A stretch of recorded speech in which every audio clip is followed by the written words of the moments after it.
Alright, so the police we just passed, there was a donkey with a cart on the side of the highway. I kid you not, there was a donkey with a cart on the side of the highway, and no person, maybe they were in the back of the police car, but they were sitting there petting the donkey in the cart. You gotta rewind to see if you can see it. I didn't know that was gonna be on the other side, or I would turn the camera for you guys, but yeah. A donkey with a cart on the side of Route 80 in Pennsylvania, headed east. This is gonna be a good day. It's gonna be a good day. I never seen a donkey on the highway before. I seen a cow last month. I seen a whole cow on the highway last month, trying to jump over a guardrail and got stuck. But a donkey, that's a new one. Let's go. Good day today.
you do on a Yamaha R9. Look at this. That's crazy. With the same throttle input, it completely changes when you click it up into third gear. That definitely should not happen. Brakes on the R9 are really solid. You're working with the brand new Brembo Stylic calipers. These are very good equipment that we haven't really seen on a Yamaha R bike. You know, the past generation R6 and R1 suffered from some pretty wooden feeling brakes, such that you had to pretty much upgrade, especially if you were going to go on track. Now that you have a real set of calipers, a real master cylinder on this thing, it's pretty sweet, man. In terms of stiffness and comfort, you know, this is a sport bike. I don't think anyone should be expecting this and riding it in super complete comfort. And honestly, I know that Yamaha say that they have relaxed the rider triangle a little bit, and it has been a while since I've ridden a proper, you know, R6 or something like that on road. But to me, this feels just about as aggressive as an old school sport bike. This doesn't really register to me as more comfortable or meaningfully more comfortable over something like an R6. We'll go ahead and romp on the R9 a bit here.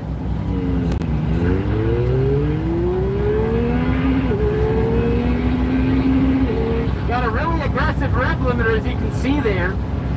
Comes in really strong at 10.5. Now, tuners have been telling me that you can get this thing to rev out to 11.5 using just ECU mapping. You don't need to drop a different set of cams to get it to do 11.5. And that's the thing I was saying about the MT-09 versus this bike and that kind of part spin special. You know, a sport bike that redlines at 10.5 that feels this aggressive, man, it's a bit of a head shake. You know, it's a bit of a weird, wonky thing. On the one hand, I love having the extra shove basically everywhere and every RPM. It feels awesome. But on the other hand, when I rev it out, I feel like I'm missing something. Because everything else is telling me that I should hear, you know, that final bit of RPM. Maybe it's because I am a Daytona 675R enjoyer for many, many years, and when I ride a committed riding stance like this with the triple cylinder soundtrack, I kind of wait until that final, you know, couple thousand RPM, the harmonics kind of change, you feel it increase in pitch, get that final little squeeze of power. And that's where this bike doesn't quite deliver. The build quality really shines through on this machine, though. Yamaha's not going to build some really crappy R bike. They're not going to put the R bike moniker on something really cheap and chintzy feeling, unless you buy an R3 nowadays. But that's a different story. It's the entry level category. I think that they tried really hard to put some really cool refinements on this and try to make it as premium upmarket as possible. And I think it delivers pretty decent value for money. Cruise control is fitted at standard, 6-axis IMU, TFT display, quick shift up and down. It is a pretty premium riding experience at a not so premium price tag, which is pretty sweet. Boy, as a road bike though, it carves beautifully. It's so nice to ride on road. It kind of gives you that really classic sport bike feeling on road that you don't really get nowadays unless you go buy some old clapped out 600. It really is a beautiful thing side to side on road. I love picking it up and feeling it, leaning it over. It's lovely. If you're into riding more athletically, you want to, you know, get in the pocket, use the core of your body. If you got beautiful canyons around you, this is a pretty sweet bike to do it, man. This thing's pretty awesome. The look out of the cockpit's really cool too. You have the pretty upmarket KYB front fork. It's got high and low speed compression and rebound adjusters set. It looks like an R1 fork. It looks really nice and premium. The triple cutouts like a Moto GP bike. It is a pretty cool and premium experience in this machine. I really, really dig it. One thing that I don't dig as much is the crazy Yamaha turn indicator and cluster system over here. I love that I get cruise control as standard. That's a great touch on this bike. But holy moly, this cod over here is one of the biggest things I've ever messed with. And they did not need to reinvent the wheel with the indicators here. This is just like, they're self-canceling but also crazy. But I think we figured that one out. Going over a couple of speed bumps with the Yamaha R9, this motorcycle is highly tunable from a suspension perspective. You've got high and low speed compression front and rear, rebound front and rear, preload front and rear obviously, and they're pretty high quality units. And you know, even though the frame is pretty darn stiff, it's relatively manageable if you put it in the standard setting for the suspension on road. It's not a super punishing bike to ride, and it does run pretty cool. It's a pretty hot day here in Austin, and I'm actually sitting under 200 degrees on the coolant indicator on the dashboard, which is pretty awesome.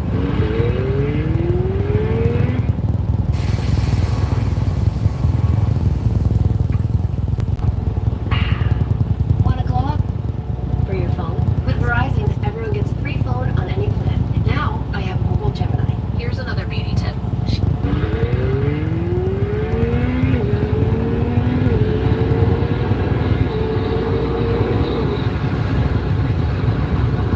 It is a rapid little bike, and one of the best parts about this machine over the R6 is it is so good on the highway in that kind of like 70 to 100 territory, man. This bike absolutely rips with that because it just effortlessly pulls from sort of 70 to 110 miles an hour.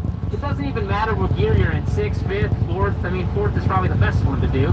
But it just pulls so nice, just everywhere. You know, you click it down here, you're doing 50, and you just crank a little bit, and you're already going much faster. You don't have to wait for anything.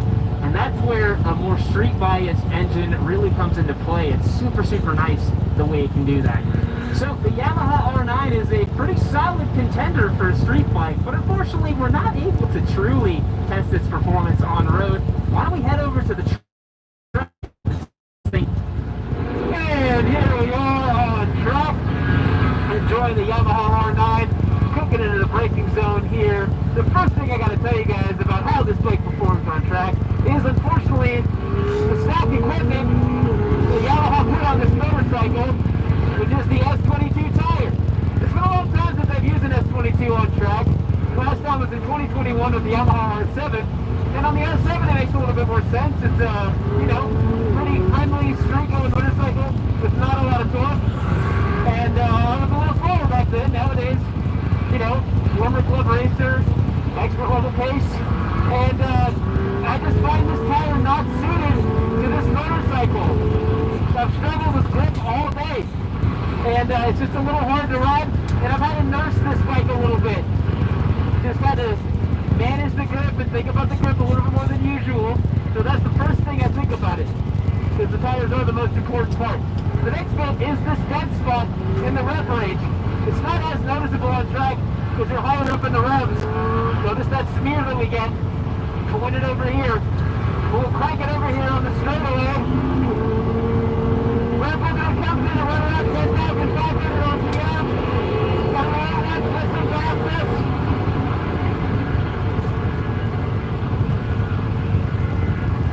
Those race truck bikes will leave you behind on the R9. You got to think about that.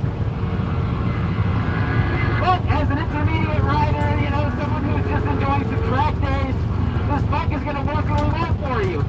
For those of us who are a little bit more discerning, you want fast pace, you want righteous super sport feelings, this base setup needs a bit of work. I've got the suspension dialed into my liking today. I've put the tires to the correct PSI. But ultimately, like any track or race application, you're going to have to really think about the, you know, setup on the machine. So, new master cylinder, proper suspension setup, maybe a new, ooh, look at that squirm, geez, dude. Just the baseline level things to make this motorcycle big a little bit more confidence inspiring, because that's what it doesn't really have right now. I think it doesn't provide a lot of confidence in bone stock trim for those of us who are riding at a little bit more of an advanced pace. I've ridden lots of bone stock motorcycles on track here, and some perform better than others, and this R9 just leaves a little bit to be desired in stock trim. You guys will notice I'm not carrying that much speed through here. I'm being very cautious, very judicious, because these S22s are not giving me the feedback that I can push much harder than what I'm doing right now. The front end wants to fold, the rear is sliding a little bit. On a lot of the press reviews I saw of this motorcycle that took it out on track, they were actually riding on slicks. So that obviously is going to make a really big difference. If you get this motorcycle, change the tires immediately for track day use. That's what I'll tell you right now. Quick shift down works beautifully though as I go down into first there. grab a gear up early back in a second. Side to side and ergonomically, it feels a lot like an R6, but it's kind of fat. We can save shoppers at up high quality and down low prices. It can save for everyone. Stronger, healthier feeling skin. Dove Bin Body Wash. Transform your shower. Unleash your skin's potential. Style isn't just about what you wear, it's about the message you send. If you want people to take you seriously, you need to pay attention to the details. Here's the truth. You don't need expensive clothes to look sharp, but if you're making these common mistakes, you'll look sloppy no matter what you wear. Whether you're heading to work, going on a date, or just want to level up your image, these 5 style mistakes could be holding you back.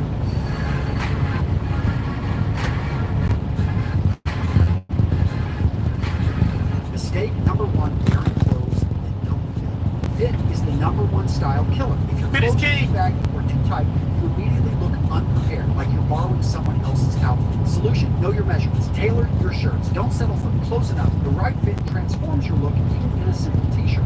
Mistake number 2, wrinkled or unpressed clothing. Nothing screams, I don't care, like a wrinkled shirt or pants fresh out of the laundry basket. People notice. The fix, invest in a steamer or iron. Hang your clothes properly. If you're serious about looking sharp, take 60 seconds to smooth things out. Mistake number 3, dirty or worn out shoes.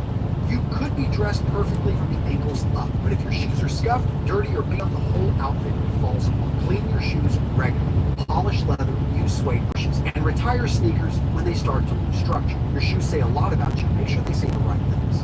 Mistake number 4, ignoring grooming. You don't need to look like a runway model. Unkempt hair, uneven beard, dry skin instantly lowers your style score. Keep it simple. Trim regularly. Moisturize, and look like you care. Grooming is part of your outfit, even if you're wearing a plain t-shirt. Now, if you're looking to level up your style, you really need to check out my free community over on Summit. I've set this community up so we've got free classes. They can make your way through step by step and learn the basic foundations and then start. You actually have toys. In fact, over the last year, I've given away $25,000 in gear that has accumulated here in my office. I love sending out to you guys for a charge. And I have to say, the men that are in this group are friggin' awesome. You've got to know people, see people, treat each other with respect. And what we managed to create this community is a place where people can come and ask questions and get some solid advice. So, gents, use the link in the description of today's video. Go check out our free communities on Zoom. These are free. Come leave yourself. Mistake number 5, over-accessorizing or clashing with tips. Too many accessories, the wrong ones, can make you look like you're trying too hard. Flashy belt buckle, mismatched medals, loud logos, it's too much. Keep it clean, match your levels, keep your watch belt and shoes in the same family. Subtle confidence is greater than loud cadence. So what video to watch next? Boom, I got you covered. This one is very relevant. Just to enjoy it.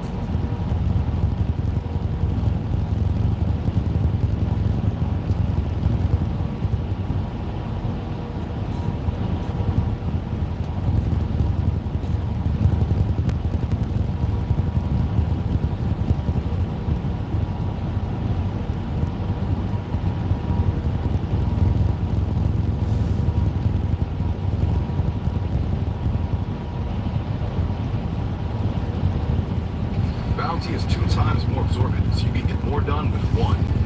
The quicker picker upper. Dog Chow's mission, a life-saving PTSD service dog for every veteran in need.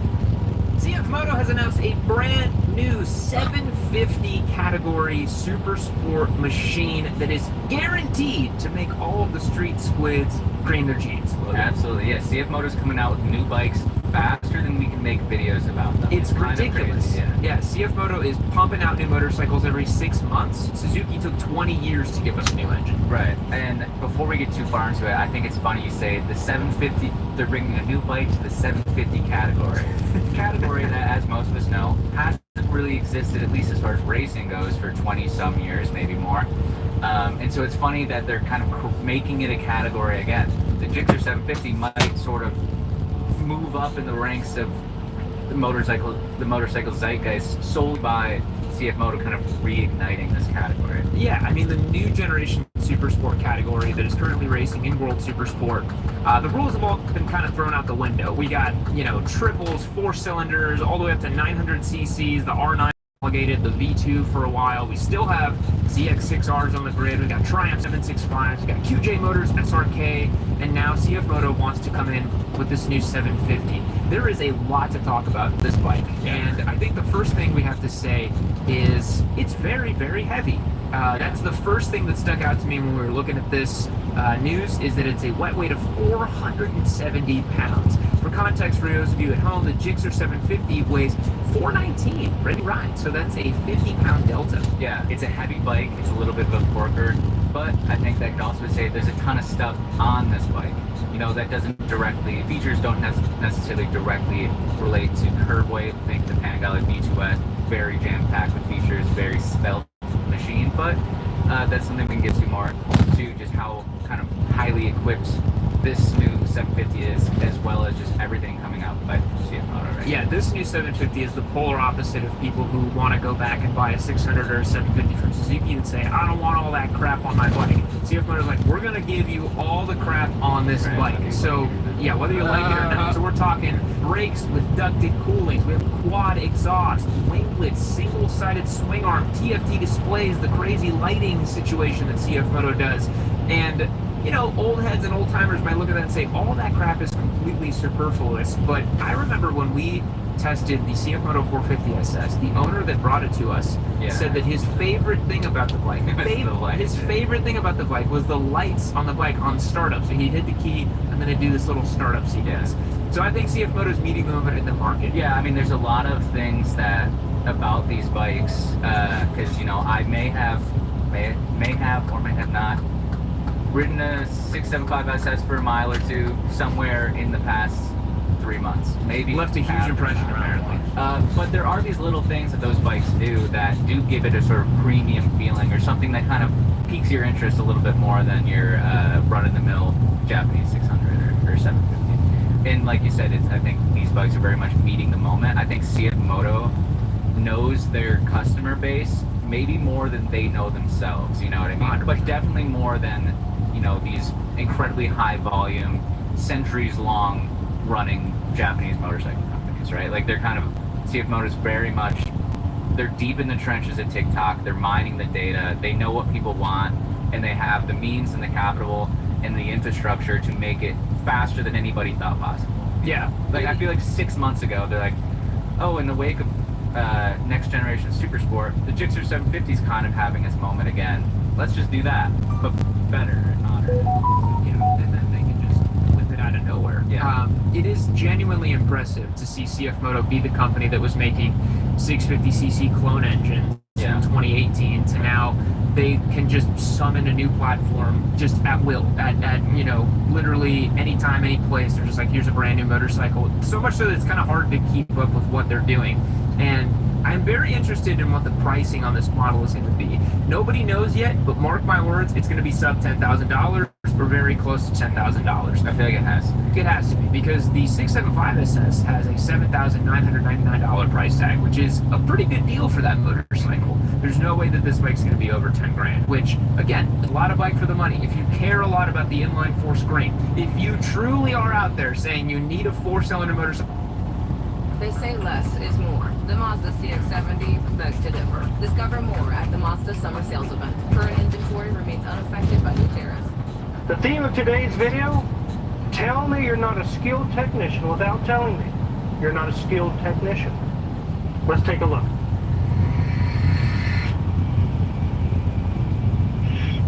So this is Hoovy's from Hoovy's Garage, 2006 Cadillac XLRV. V meaning it's the supercharged North Star with over 500 horsepower. And he got it for 10 grand. I think he got a pretty good deal. He was worried that it had blown head gaskets, which they can happen if the hose blows and it overheats. And we all know about the North Star propensity for head gaskets being blown.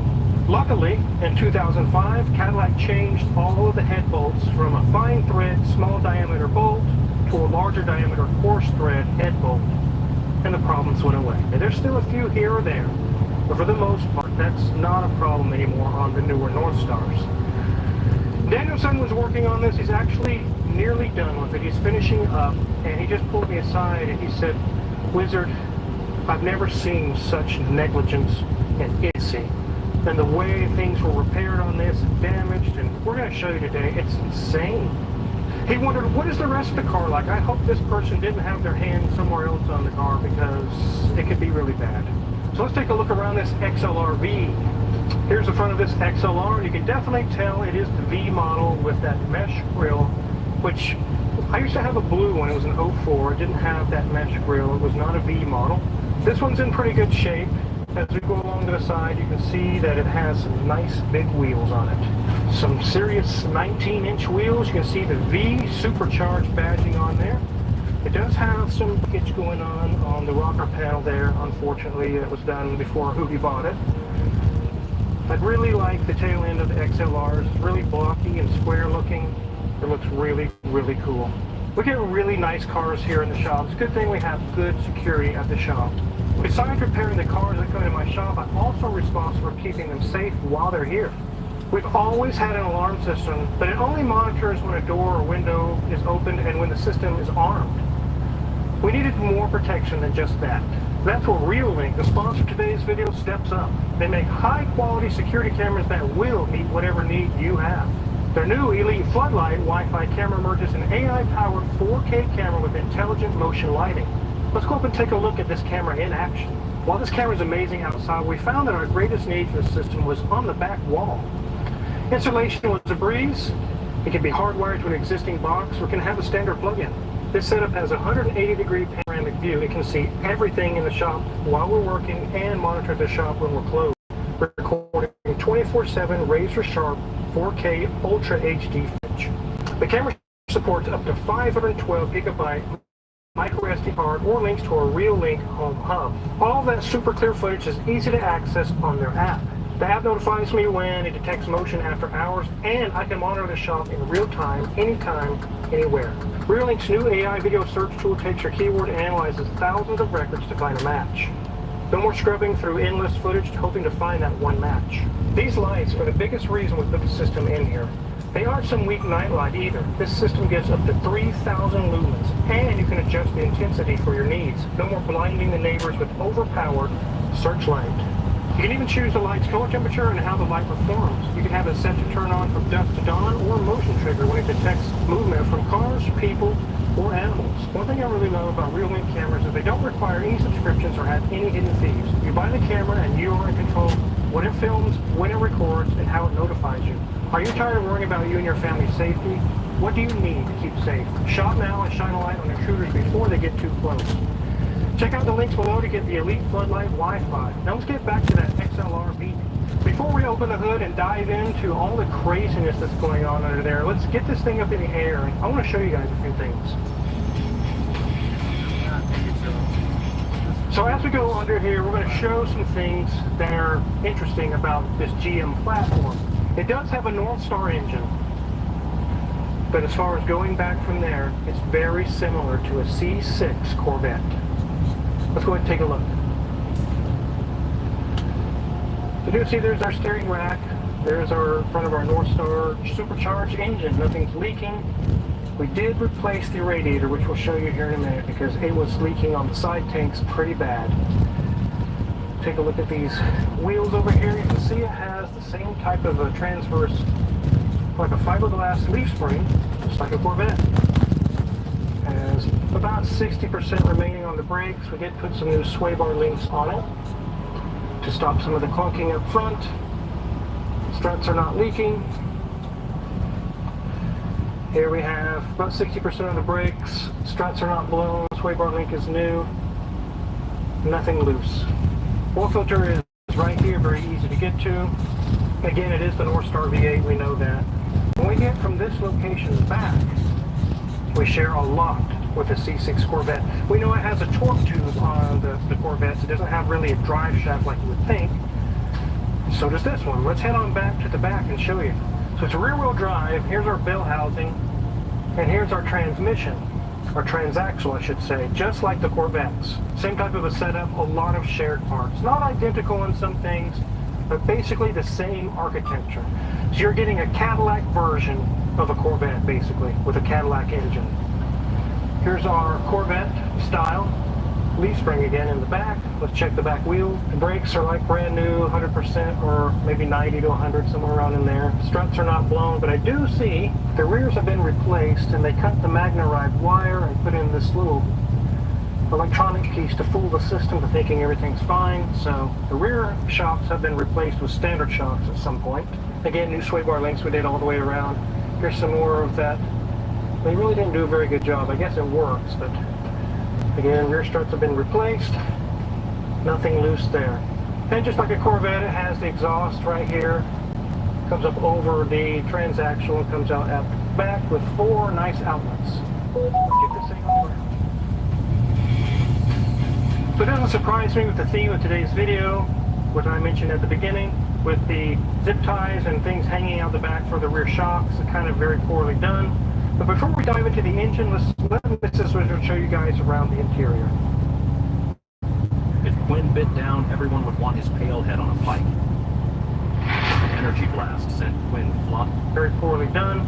But before we dive into the engine, let's let Mrs. Wizard show you guys around the interior. Okay, ladies, there is our gauge cluster up there, and I would show you like miles and things like that, but they have got things tore apart up there, so we can't turn anything on without risking the engine starting, and you know how it is. You think, oh, you won't start the engine, and then it does it, and no.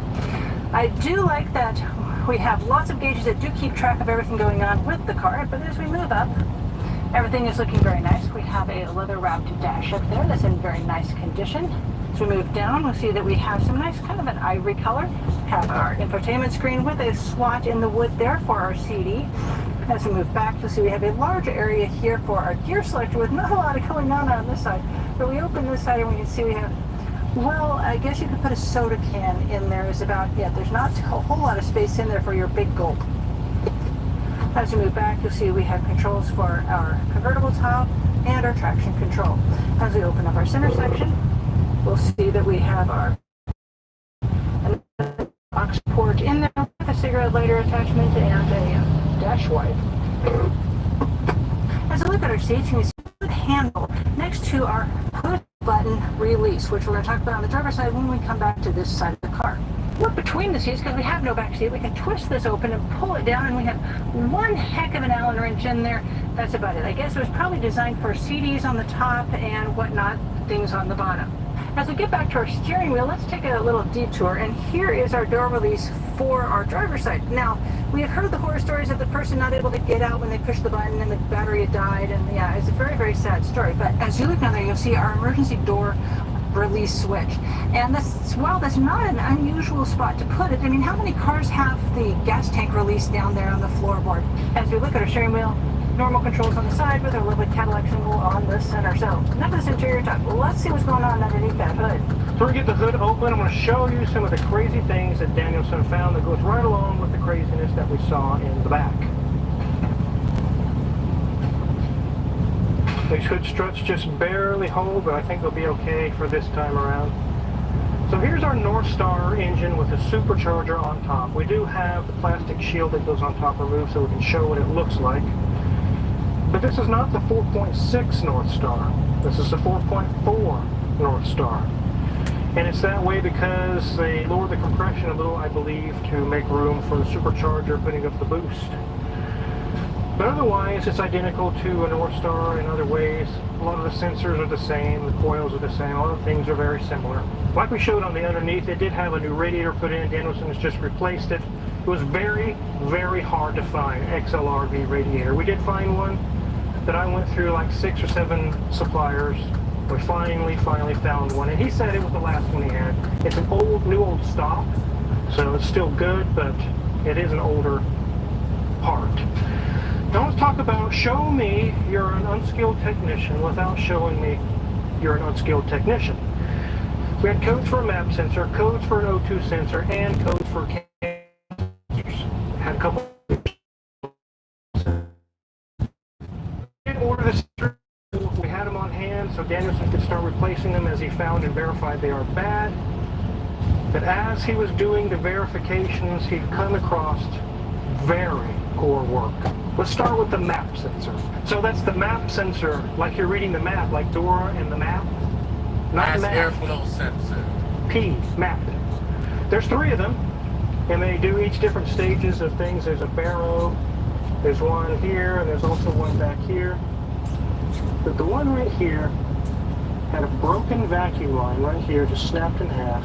If that wasn't bad enough, whenever they put on the plastic shield, whoever worked on it last, pushed this wire down, which broke this little plastic pipe, and then they smashed it so hard that it grounded the wiring into the metal and short-circuited the wiring for this sensor. That's right, it smashed the wiring through the shielding, metal to metal, straight to that bracket. They smashed it hard. Danielson was able to repair the wiring and repair that pipe, and the sensor's back working again. So we were hoping, okay, that's probably the last of the craziness. The rest will just be sensor swaps and we'll be back in business. Danielson went to remove a cam sensor, and we'll move over to the table and show you what he found there. So these are 3 of the cam sensors, which one of them was when they went to install it or something, and they broke the plastic there, completely cracked this one. One of these has also failed. And that's when I and we're doing all 4 sensors because somebody's been tampering with these. As you can see, they hammered one of them in and broke it.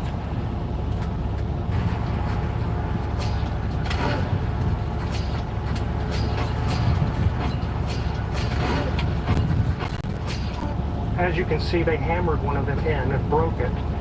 So it's getting all 4 new sensors. So we thought, okay, that's very poor work, but all right, let's move on to the O2 sensors. Danielson was checking some things and he kept seeing short circuit and whatnot. He was actually about to replace the O2 sensor until he found verification guaranteed that the last guy that worked on this had no idea what the hell he was doing. I'll prove it to you. Let's take a look. So Danielson had the new sensor in hand. He was removing the old one. When he disconnected the connectors, he took a peek inside, which I'm glad he did. And I heard him across the shop go, oh my God, what the hell? So here's the original sensor, which it looks to be in good shape, and we normally put anti-seize right here, right on the threads. That's where it's supposed to go to keep it from locking up. Whoever worked on this 4 times this far put anti-seize, copper anti-seize on the electrical pins. Take a look, guys. That's copper anti-seize smashed all into the pins, and we know that conducts electricity and short-circuited every pin that's in there. Talk about the ring loop. They did it on this one. They definitely were putting in the work to make sure they screwed up. They also got into the other side of the connector. Take a look.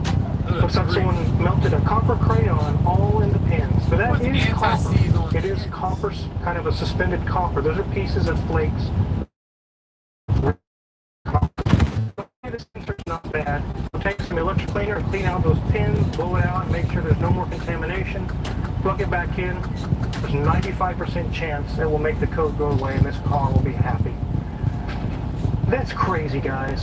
When Danielson showed me that, we were both looked at each other in silence for a minute. We were just like this. Nice Gen-C stare there, Wizard. Yeah, that's basically what we did. It was like, what the heck? Who puts copper anti-seize on pins? Hello? Tell me you're not a skilled technician without telling me you're not a skilled technician. So they made these from 04 to 07. And again, they really didn't have severe head gasket issues with these like they did on the previous North Stars. We had an 04, and I did do the head gasket job to show you guys, and there's a link in the description if you want to see it, just to show you how it goes to do the job. They actually didn't need it at that time. I just did it because it was a part. Are these worth buying? They're cool. They're really sweet looking cars. They drive really well. Should I go buy one? No. Probably not. Because he got it for 10 grand, but they frequently have convertible top problems. It can be $3,000 to $5,000 to fix it or more.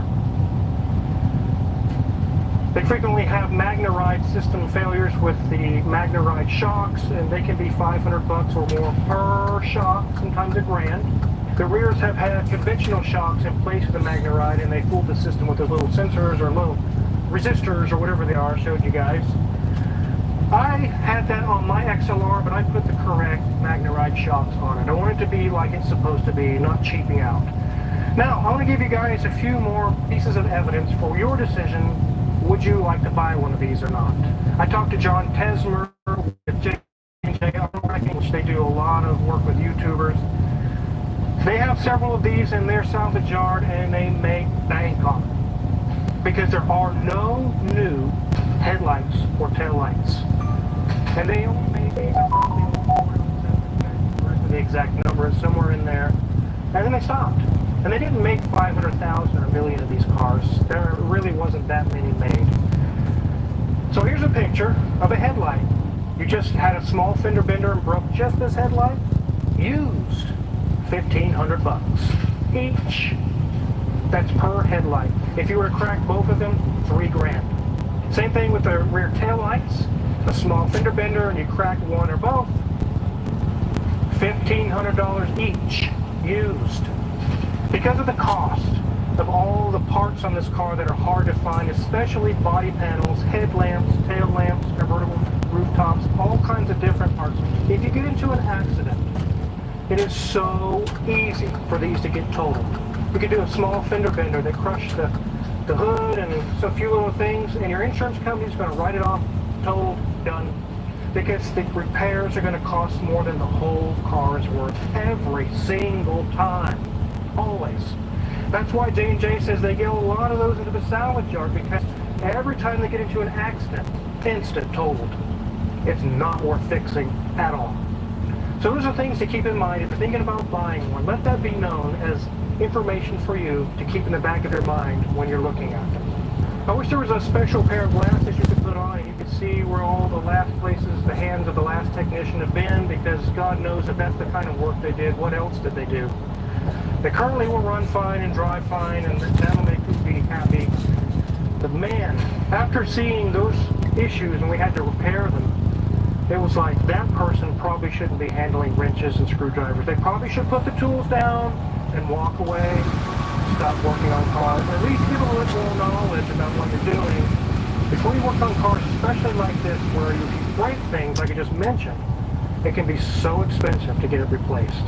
If you're curious what kind of tools they use to work on this XLRV or any other car in the shop, check our Amazon affiliates link in the description below. A lot of the tools we use in the shop are listed for sale there, and we get a small cut if you purchase anything. We really appreciate it. Make sure to hit the subscribe. Subscribe!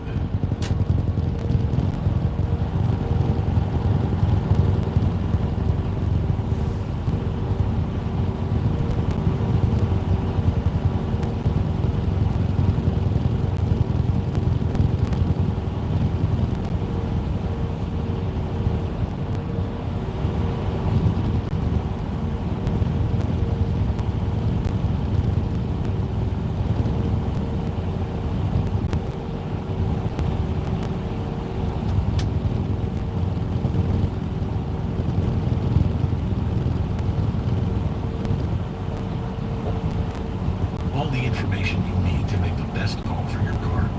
That's the plus in Tires Plus. Hey man, you smell too good to be sitting inside. Get up, get out there, and put your accent. Hello, I'm Ryan F9, and the most aspirational of all motorcycles share one design.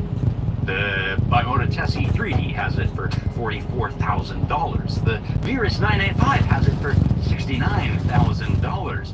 The Arc Vector has it for $166,000. Hub steering and suspension. Even the most coveted fictional motorcycles, Kaneda's Machine from Akira and the Batbike. Together, they're the most famous motorcycles to never hit the road, and they too both share this common thread.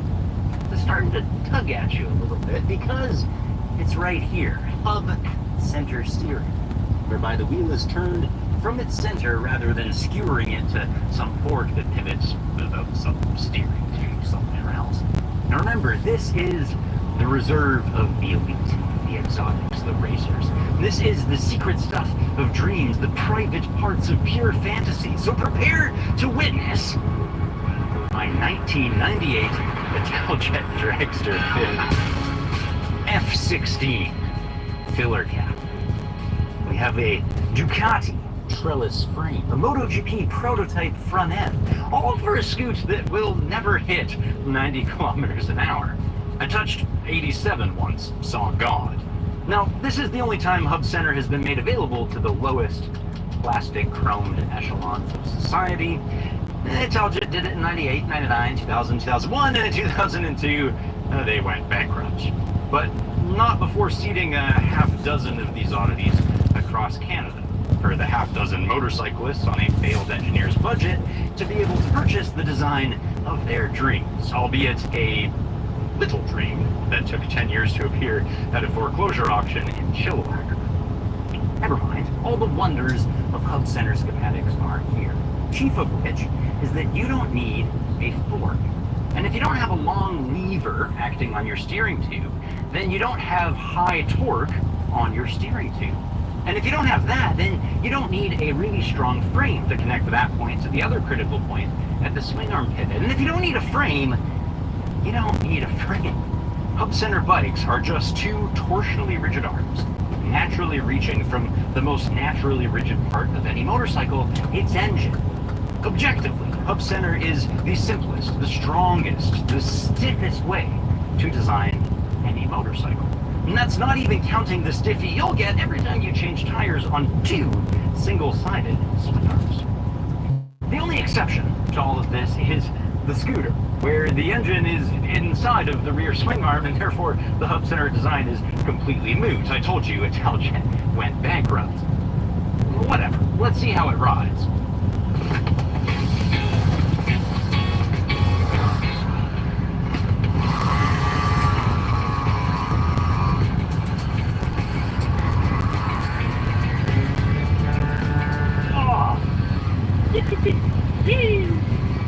It's a monorail. I mean, this is a reasonably bumpy road. And it just hugs a line tighter than Joe Biden. And most motorcycles, oh, look at that. Now, the fork is doing double duty on most bikes, suspension and also steering. So when you hit a bump mid-corner, that bump translates through to your steering line, makes everything all wobbly. But this, the arm that actuates the suspension, is completely separate from the linkage that steers the motorcycle, meaning there is zero bump steer. It just behaves on its line no matter what the spring is doing, which is down there between my legs, by the way. Now, speaking of, because the swing arm extends straight forward, you can go hard on the brakes, and that deceleration just translates parallel to the lever.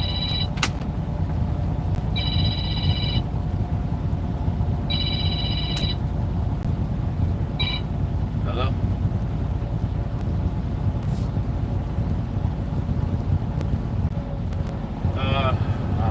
Depending on how traffic runs, yeah.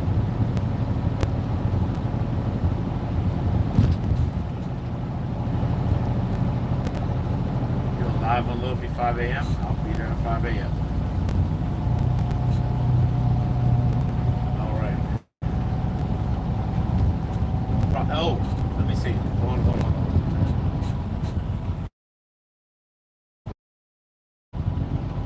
I can get there. I'll be there. All right.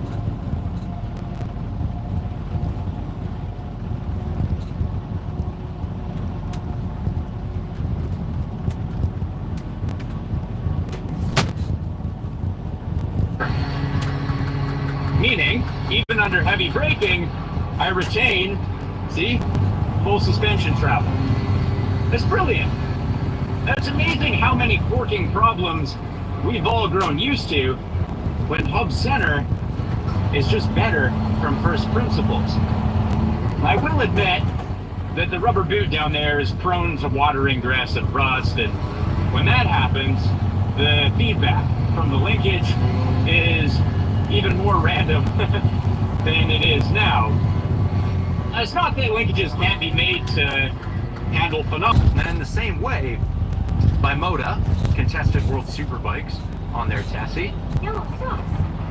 And Yamaha won some Isleman TT podiums on their GTS 1000. Honda even took points at the highest level on their hub-centered Elf in MotoGP.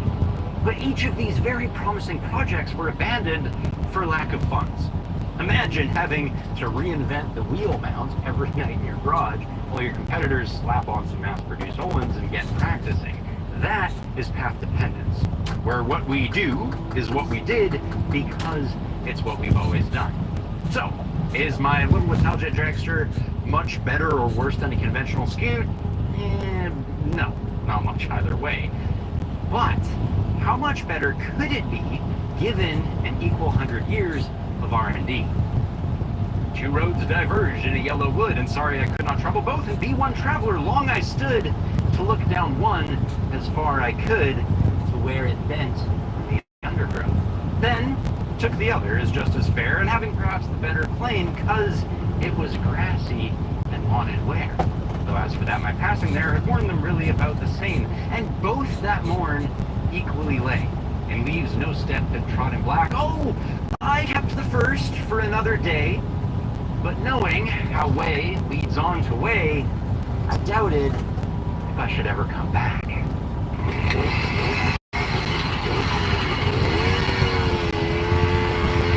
Thank you very much for watching, and thanks to Beeline for sponsoring this video. The Moto 2 is a bar-mounted dot that presents turn-by-turn directions. Or in my favorite setting, Beeline can be a compass that points to your destination, allowing me to really wayfind, learning my city road by road, with the safety net of knowing I'll always eventually find it. See, our dependence on Google Maps is known to ruin our biological ability to navigate, and as a result, our hippocampuses are growing weaker, creating knock-on.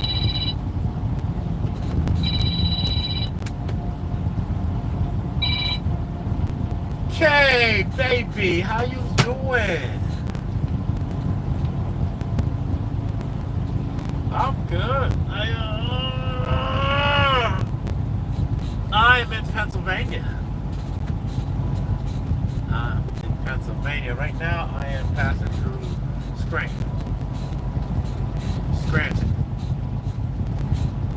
Scranton.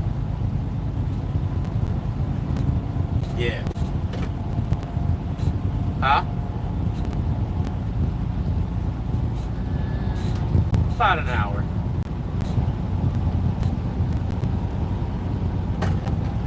Yeah, it's like...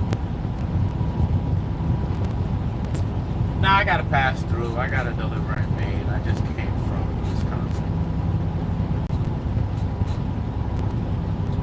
Yes, damn is right. Good old 26 hours of driving. And I'm on the last 9.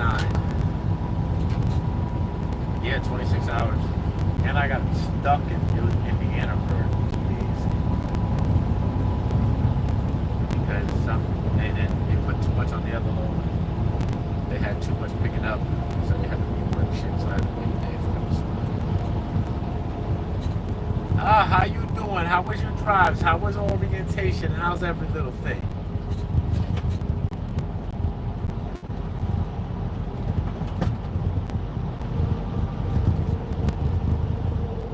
All right.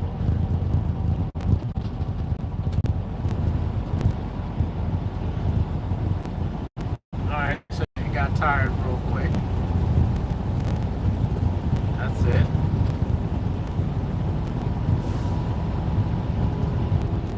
That's how you gotta do it.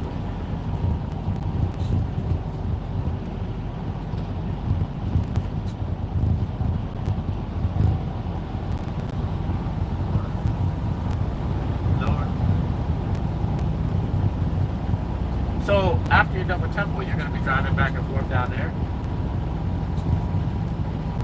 After you said you... Huh?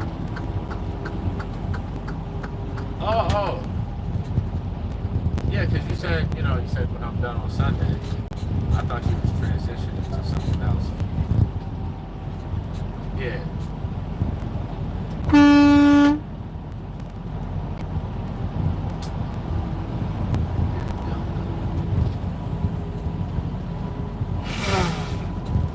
No, I get it.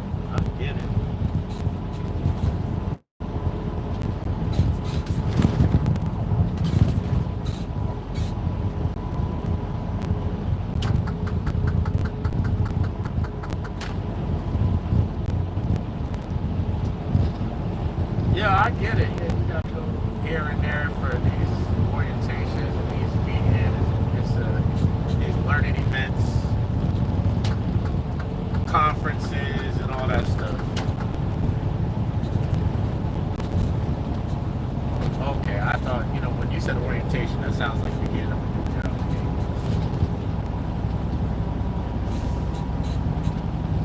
But that's what I'm asking. Are you going to be driving back and forth to Delaware? When does that start? Okay. Okay.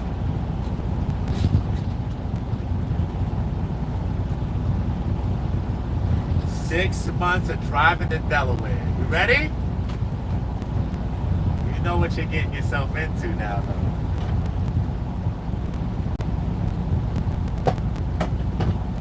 Just need the money. I get it. Money made me do it.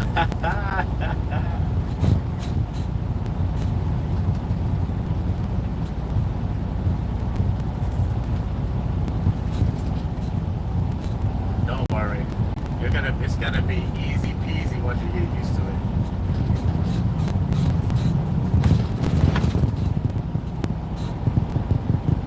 Yeah. Yeah.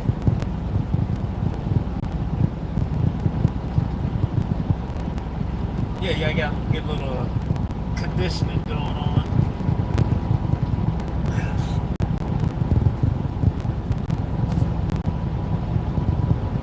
This ain't as bad as I thought it was. I just wasn't ready. Now you know what you're getting into. And then things start looking familiar. Then it's like, oh, this is easy. And then you start finding a time to run it that might be a little more advantageous to you getting from point A to point B, even if you got to get up a little earlier so you don't hit traffic.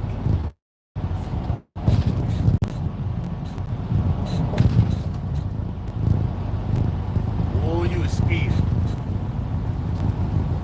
You was cooking. You got a heavy foot. I noticed that. You got a heavy foot.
He was clocking you.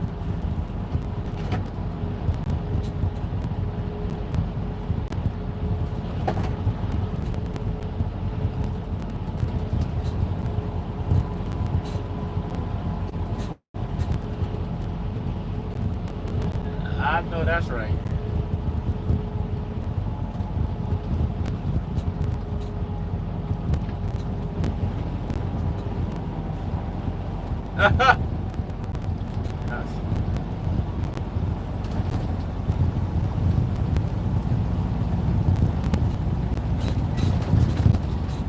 You were due for one. That's all that is. You were due for a check-in. That's it. You got your check-in. Now you're good for another 15.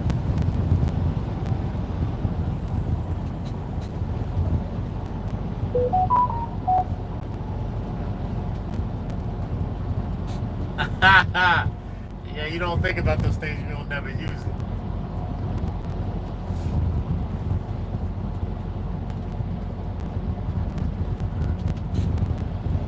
Man, I got pulled over the one time. This cop gave me a hard time because I had everything on my phone. I didn't keep no paperwork in the car. I had my registration, my insurance, everything was right there. He was like, all right, give me your phone. I was like, nah. I was like, here, you can see it. I'll send it to you. But I'm not handing my phone over, my man. That's what we not gonna do. I'm not volunteering my personal information with my phone unlocked. It's a wild request.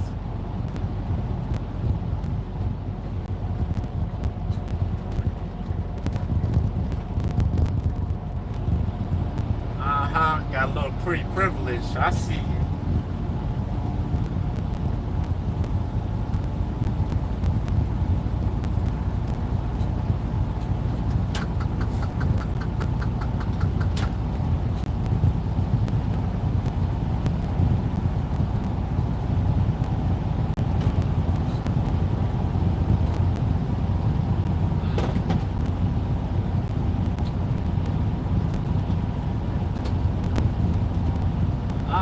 Now you're trying to play funny. I see you.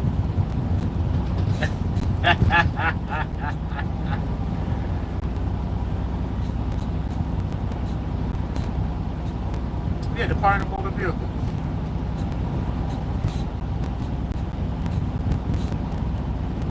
Yeah, Department of Transportation.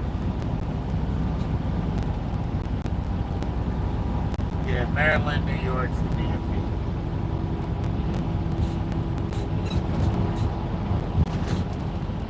But you a PA resident, come on. You ain't sick.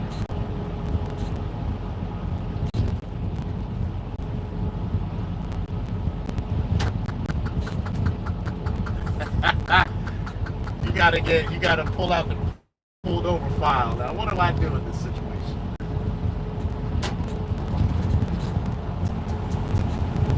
He's a bad girl. Good thing you wasn't over there smuggling contraband.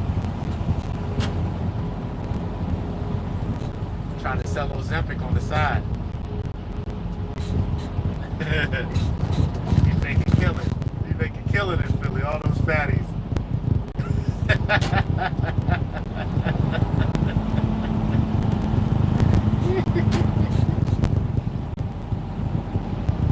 GLP 1 shots. 2 for 5. 2 for 5. Cause I pay attention. Hell no. I'm on chicken and broccoli and exercise. That's what I'm on.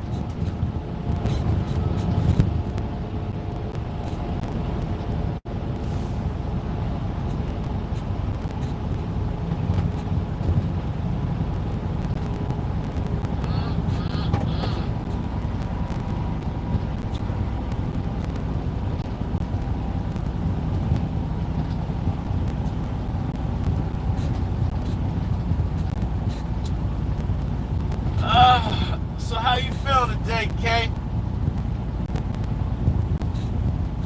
Gonna do it again tomorrow? What the hell I'm talking about? On a Saturday? What you gonna do tomorrow? You going to work or you going to work out? Work until Sunday. Okay. You working night shift?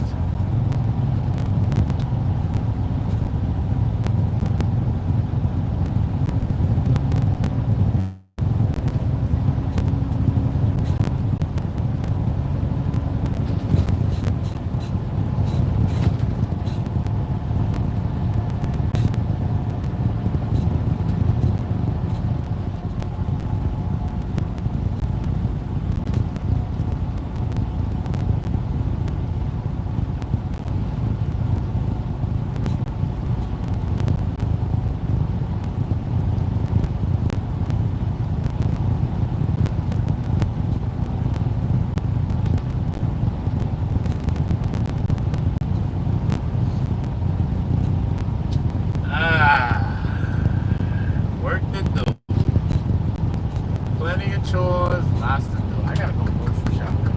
I have nothing left in my fridge.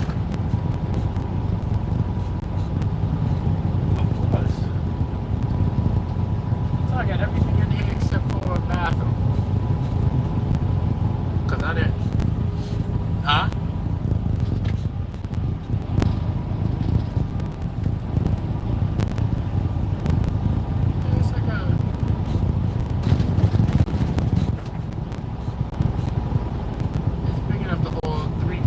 Milk.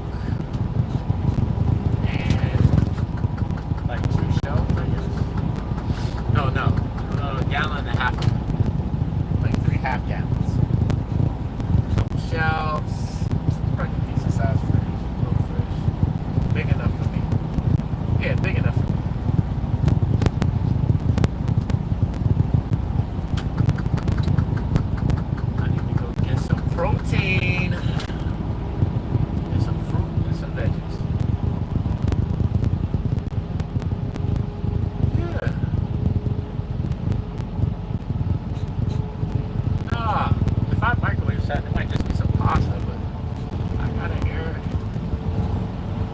Yeah, I got air fryer, sous vide, grill, all that good stuff. No stove. I didn't put a hot plate in here. I could put a hot plate in here, but no.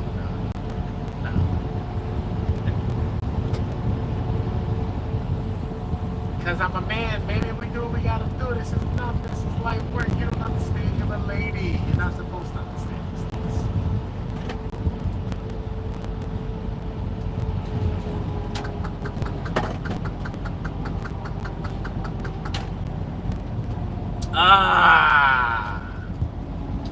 All right.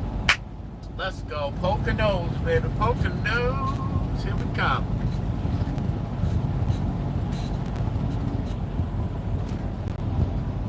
Yeah, got a Foreman grill, an air fryer. That's pretty much all I really need now with the air fryer. I'll be making croissants in the air fryer. Really fantastic piece of equipment. What radiation? Air fryer don't use radiation.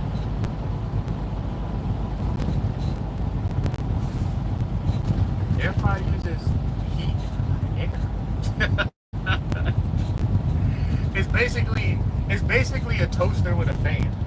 That's all it is.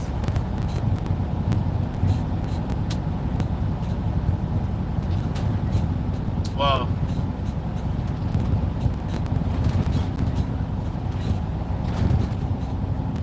the heating elements, it's the same heating element that you would use in an oven, but it's smaller. There's always something that's going to go in your food, because the food already comes with something in it. The food comes preloaded with all your bad stuff. So there's no getting around it. There's no way around it. Just drink a little water. Try not to drink out of too much plastic. Everything will be all right. You know, the BPA's messing up your testosterone, stuff like that. Use glass. Use glass. Use copper. Drink black coffee. Grind up your coffee beans. Go to the butcher when you can. Everything will be all right.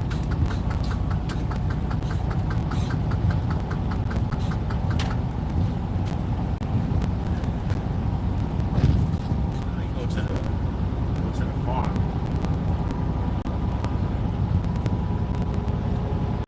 They don't use nothing.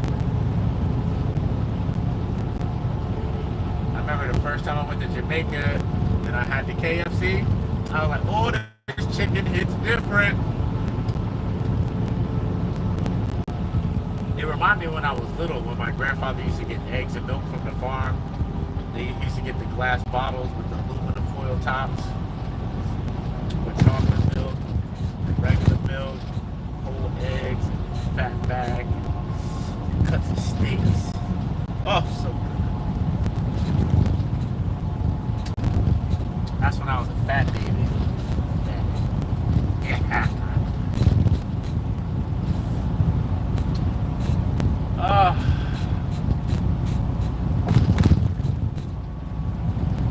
No, I just came from Wisconsin. Yep. Gotta go to the top of Maine for tomorrow morning. So tomorrow morning, 5 a.m., I will be in Maine. Well, no, I'll be in Maine tonight, but I gotta get a live unload tomorrow, which is okay.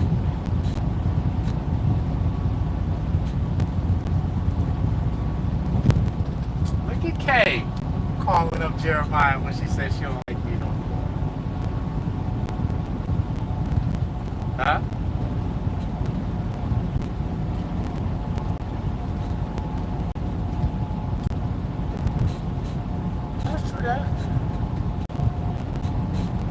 That's true.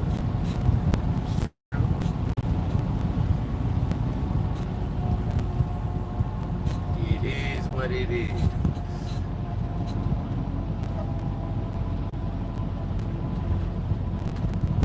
No, there's no disrespecting folks. We just don't fit. It's the wrong puzzle pieces.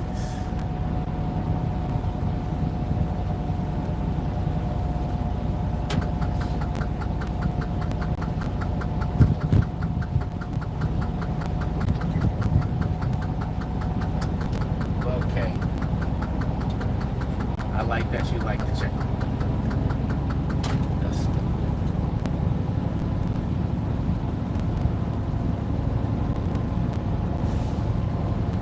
no, I really don't know, but I do like it. It's cute.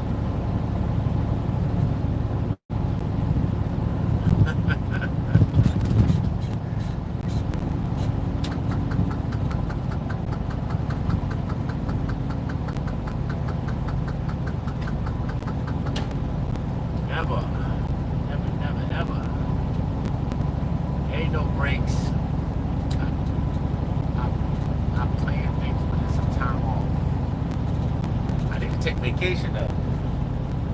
I need to take this vacation. I think I'm gonna do it in October.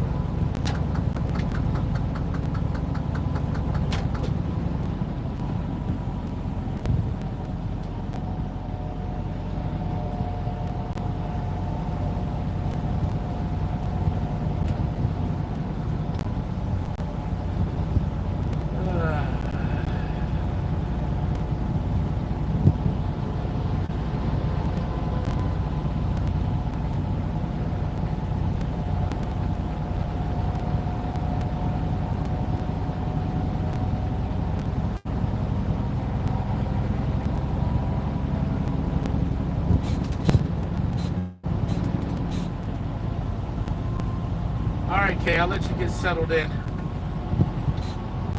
I'm about to take it down soon.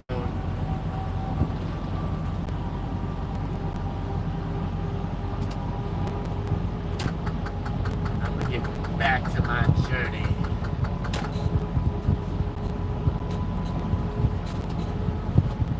Oh!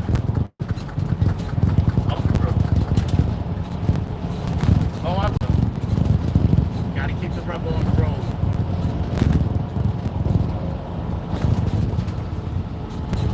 Rubber side down, so it's rolling. Alright, almost in New York. Couple more states to go.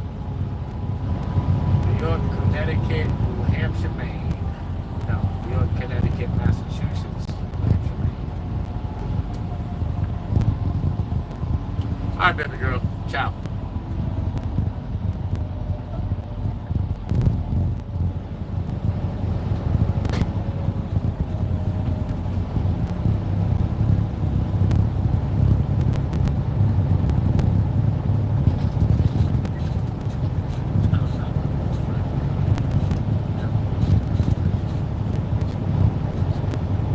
What's up, baby girl? How you doing?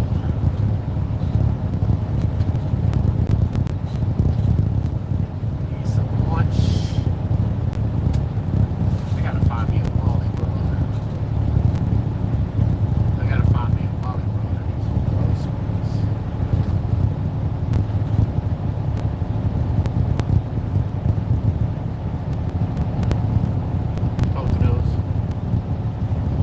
Poconos.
I forgot you super big.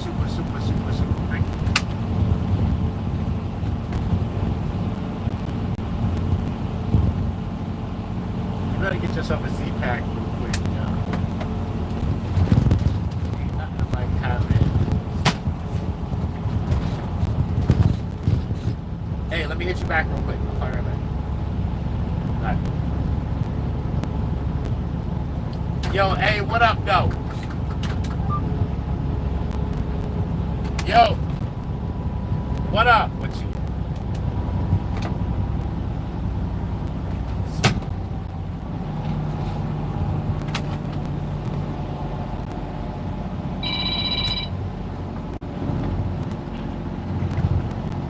Hold up, eh?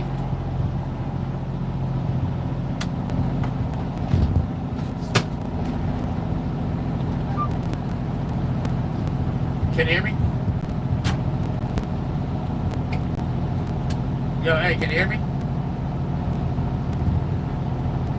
Yeah, these headphones kind of suck. What up with you?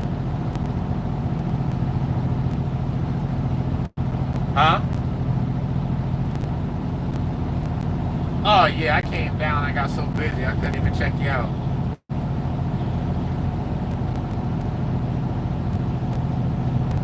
Damn, my boy. What you up to? You at work? That's good.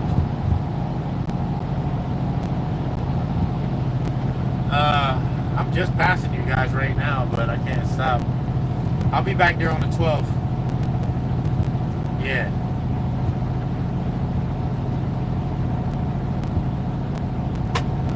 Yeah, I stopped by and checked y'all out, but you was gone.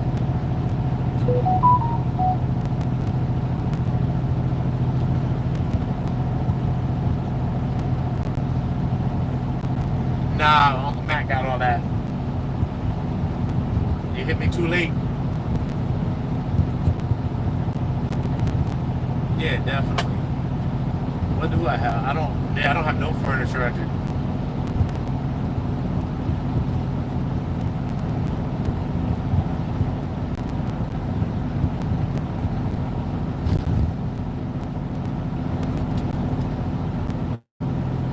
Yeah, hell yeah. Go to the Goodwill. They always got dressers and stuff for like $20. Oh yeah, go grab yourself something, put your clothes in. You need that.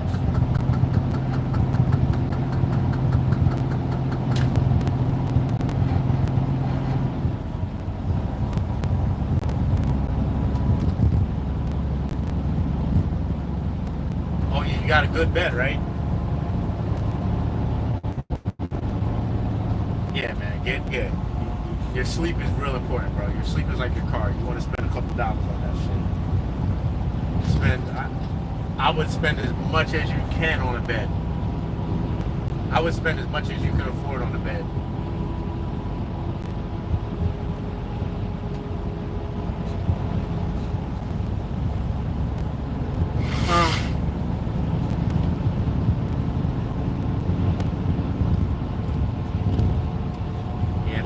No, sleep is the most important.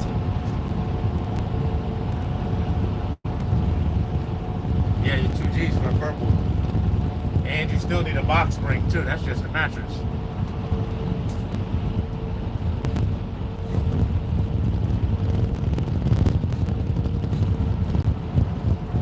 Yeah, you can upgrade later. Start with something nice, and then go lay down on a couple other ones. After a few years, stack your bread. Next time I get a bed, I'm probably gonna spend like $5-10 grand. You know, fuck that. I understand. I know the difference now.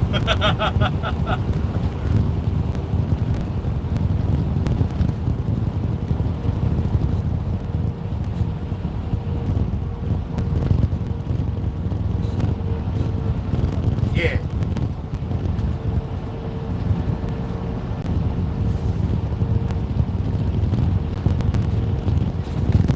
Yeah, you wanna keep your mattress nice.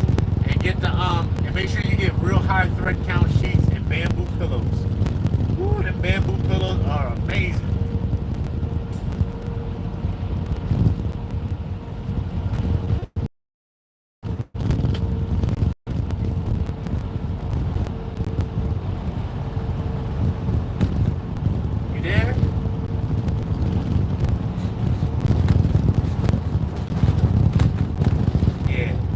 Listen, you gotta get your bedroom game together, bro. Your bedroom game gotta be together.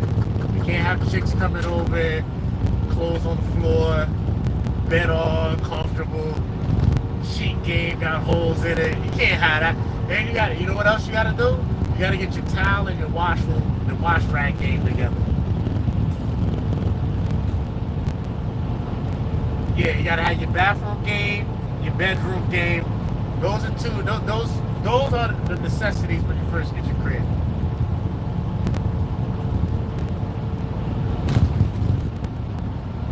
There it is. Yeah, your grooming game.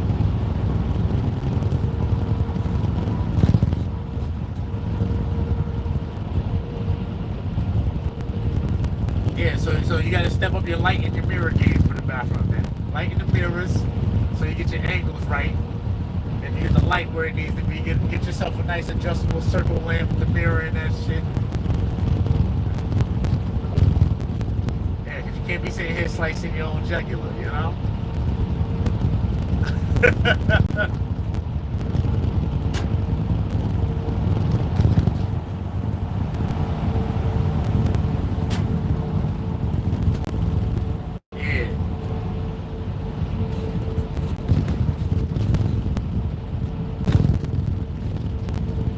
You should look into Harry's Shave Club.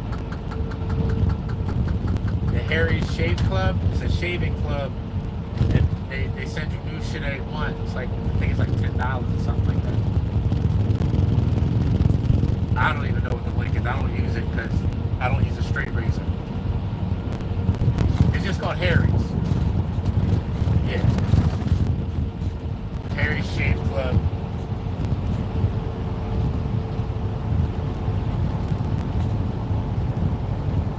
Yep. And remember to pull your skin tight when you're shaving. Use your other hand to pull the skin tight and then shave like that. Get nice and close. And less nicks. You'll feel it out. Hey yo, you know what else is good? If you want to get real good, go up a balloon, put shaving cream on the balloon, and shave off the shaving cream off the balloon. If you can shave a balloon clean without popping it, you made it. Yeah, that's how we used to learn back in the day. You used to use a straight razor and put shaving cream on the balloon. Don't forget to draw the face.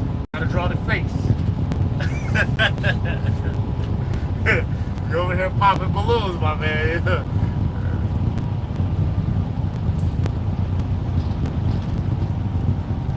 Yeah. That's it. It's too expensive to go to the barbershop, bro. It's still $30. Listen, if you pay $90 for the clippers, $90 for one good set of clippers and $60 for other. 1 month, yeah, and you can stay sharp all the time. Like, they'd be like, yo, how do you afford to get these haircuts every 3 days? And I bought the clippers, my man.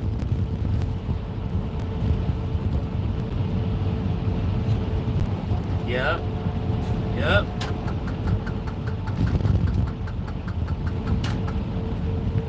Listen, yeah, it's a wrap. You start keeping your money in your pocket.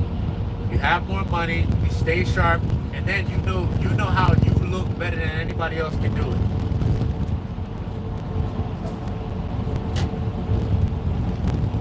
Oh hell yeah!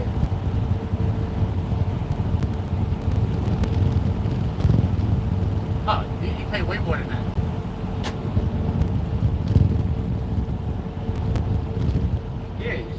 You gotta slap something. You know what I'm saying? You gotta keep something on the roster that breeds. You know what I mean?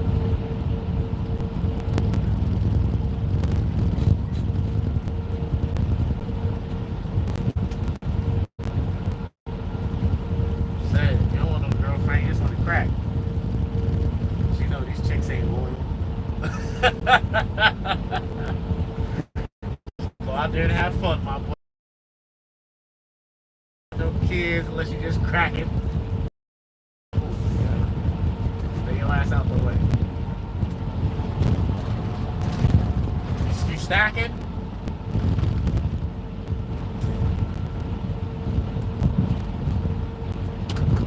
yo, you need to start an IRA, man. You need to start an IRA, 5 G's a year. No. What I'm saying is, right now, you need to start an IRA. Make sure you put 5 G's a year in that shit. It's an investment plan.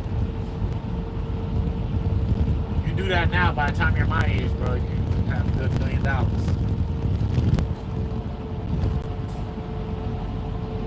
And it's only $5 grand a month, only $5 grand a year. You can pull that. So that means a couple $100 a month straight. Yeah, you're good. It compounds. It's an investment. It's an investment vehicle. You put it in there. They a Roth IRA. You invest your money, and it compounds year after year. And the earnings on your money go back into your account. And as you're putting in, it just keeps growing and it compounds. So the first year you put five, you know what I'm saying? And then you gotta think about it like this.